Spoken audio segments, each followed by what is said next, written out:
Ed Martin. Woo!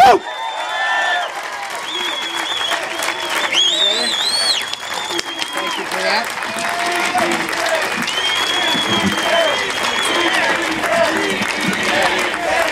Thank you. Thanks, Randy. Thank you. Going on? I'll wait on the side.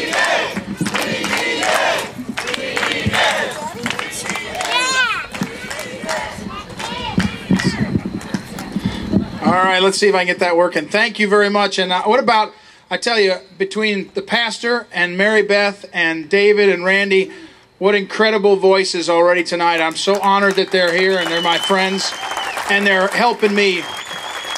And you know, they lifted their voices here tonight for me and for this effort for us. And you all here, by being here and raising your voices, I'll tell you this right now. We're starting tonight a journey.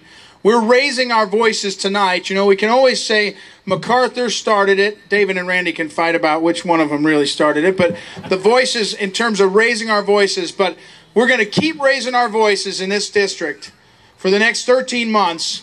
And I can tell you that Washington, D.C. and this Congress, they're already starting to notice. But every day, they're going to hear our voices and the voices of our neighbors and our families and our grandparents and our kids and our grandkids. And it's going to start today. And I'm so grateful you all are here. It was good.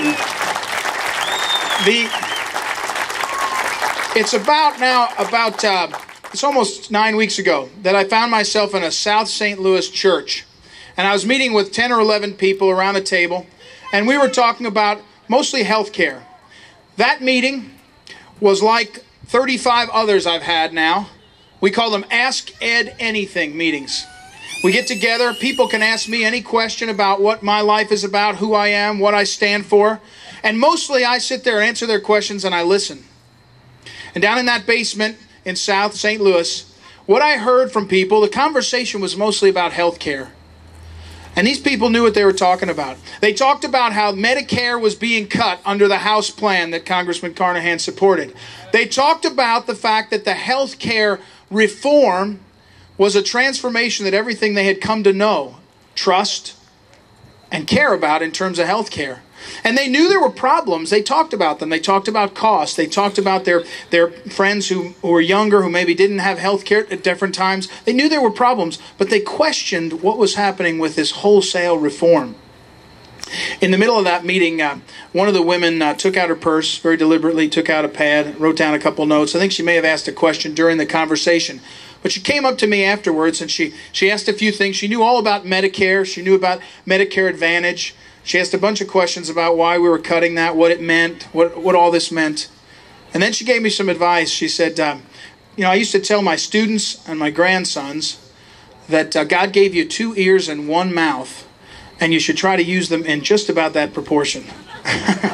And I wasn't sure if she was criticizing me at that meeting, but I took that advice and going out and going from that meeting and hearing their voices, what I wanted to say to them and what I've said to others when they talk about healthcare is, why don't we address what's really happening?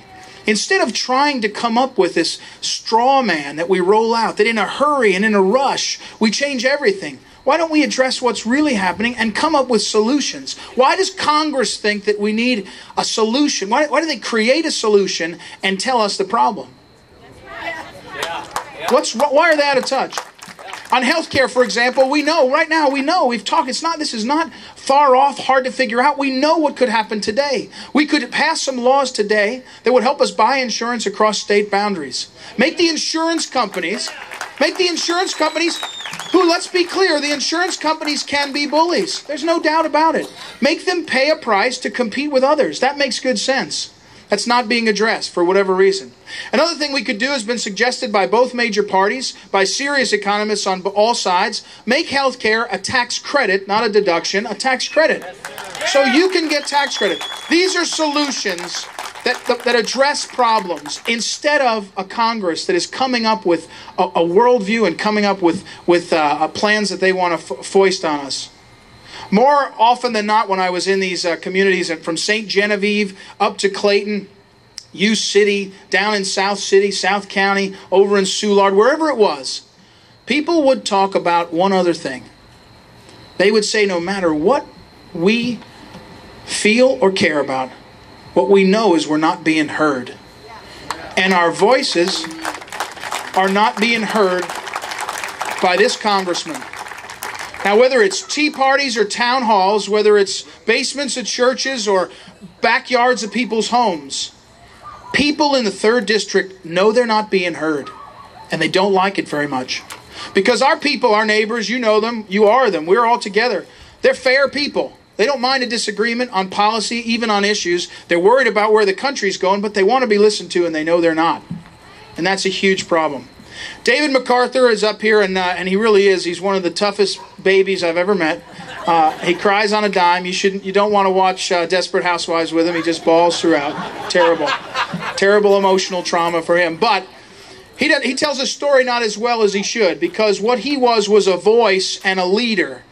He said, I know what cap and trade could do to our business. We have 3 bakeries, $152,000 a year in utility bills. If it goes up 7 to 10%, and he's taught me all this, we'll do one of 2 things. We'll close a store, or we'll lay people off. And we treat our people well. We give them, wait for it, health care. We give them retirement. We treat them well. And they didn't want to do that. And David MacArthur took it on himself to put on his sign a message that said, Russ Carnahan voted against us, voted to put us and others like us out of business. And I tease him, I say it's like Field of Dreams for bakers. If you put it up on the sign, they will come. And tonight might be another example of that. But they come. They come. Field of Dreams is one of my favorite movies. And they come. It's like in the movie, they come off of 55 and they drive down and they find this bakery and they come in and they say, I heard about you on the radio and I want to buy something. I want to be here. I want to see the guy that stood up and took these guys on. And that, my friends, is what leadership is. And that is what happens when you give voice. Now look, the cap and trade bill, as Mary Beth said, it's an example of what's wrong.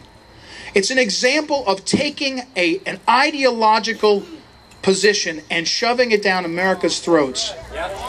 It's about saying we want to take your tax dollars and invest in wind energy, in other types of fuel. All those are nice things to do. I'm not sure we need to use our tax dollars all the way, but what we want to do is tax your use of carbon, mostly coal here, to get it. And let's just be very clear. Our congressman did not stand up and say the following thing. Nancy Pelosi, you're from California. 1% of your energy comes from coal. 85% of my people's energy comes from coal. And it's not fair to us. That's a tax on the middle of America, and it's not fair. That's what our congressman didn't do.